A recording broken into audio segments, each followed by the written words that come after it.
Time for our new weekly check-in with Derek McNally, the Executive Vice President of Clinical Services and the Chief Nursing Executive with Niagara Health.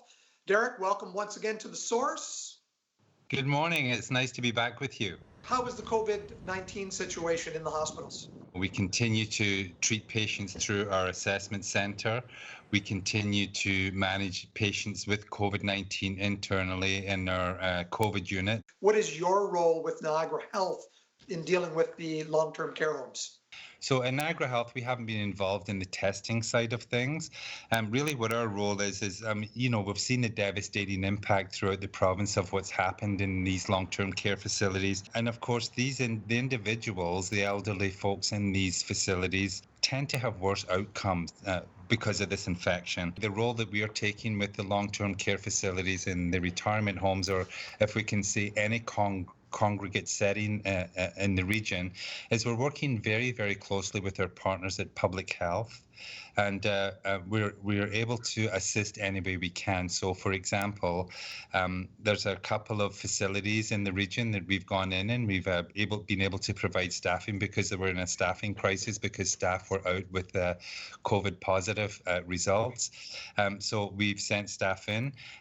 Before we send staff into any facility, we send in a safety team. We call it a safety team, and that team goes in and does a review of the facility, looking at their IPAC practices, their cleaning practices, etc. Has there been any other redeployment of healthcare professionals into different roles during this crisis? So we have been redeploying staff across the system, Mike, specifically into roles that they normally wouldn't be playing. So, as we close down ambulatory and outpatient visits, as we close down operating rooms, as we close down all of those other things, we actually had to create other roles in the organization. So, for example, we have to screen all visitors coming in. We have to screen all patients coming in. We have a very active staff screening station, so we had to have screeners at the staff station.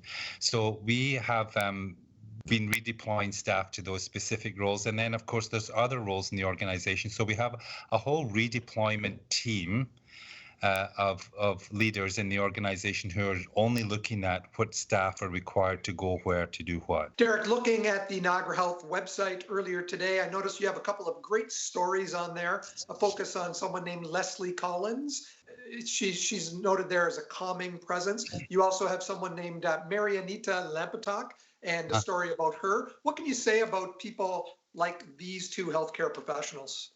Leslie is the manager of 4A, which is our COVID positive unit. And I have to say, she's an amazing, calm, compassionate, sensitive leader. And her team that she has on 4A taking care of these COVID positive patients, they are the essence of what team actually is, and they work so very well. But Leslie's calm, compassionate leadership just makes that unit just run so smoothly. Mary Anita is an expert in infection prevention and control. She is so knowledgeable. She has developed a great team. She works very, very hard every day with her team and, of course, with all the clinical teams, because infection prevention and control is so critically important as we go through this cycle. One last question for you. The provincial government announced its plans, its three-step plan to get back to normal.